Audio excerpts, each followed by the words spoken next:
Жамбылда 10-шы сынып оқушысын жүкті қылған жігітке қатысты қылмыстық істі қарау тоқтатылды. Ақкөл ауылындағы кәсіптік колледждің 3-ші курсында оқитын студент енді алаңсыз сабағына баруды жалғастыра бермек. Оған қылмыстық кодекстің 122 бабы 1-ші бөлігі, яғни кәмелетке толмаған адаммен жыныстық қатынасқа түсу дерегімен айып тағылған болатын. 17 жастағы студентке қатысты қылмыстық істің тоқтатылуына тараптардың татуласуы негіз болған.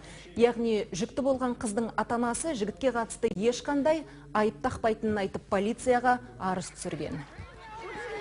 Күдікті өзінің қылмыстық әрекетін толық мойындағандықтан, оның әкелігін анықтау мақсатында тиісті сараптама тағайындалмаған болатын. Қылмыстық іс екі жақтың татуласуына байланысты, яғни күдіктінің жасаған әрекеті орта дәрежедегі қылмыс санатына жататындықтан, қылмыстық процестік кодекстің 35-ші бабы 1-ші бөлігі 12-ші тармағына сай өндірістен тоқтатылған. Қазіргі таңда қылмыстық іс бойынша қабылданған процессуалдық шешімнің заңдылығы Талас аудандық прокуратурасымен зерделенуде.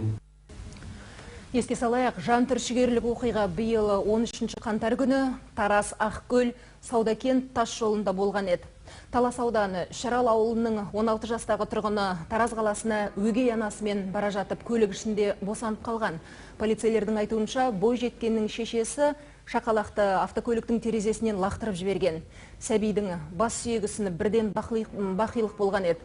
Облыстық ішкі істер департаментінің мамандары осы әрекет үшін 53 жастағы әйел 15-20 жылға сотталуы, тіпті өмір бойына бас бостандығынан айырылуы мүмкін екенін айтқан болатын. Қазір ол әйелдің ақыл есін тексеруге қатысты сараптамалар Алматыда жүріп жатыр.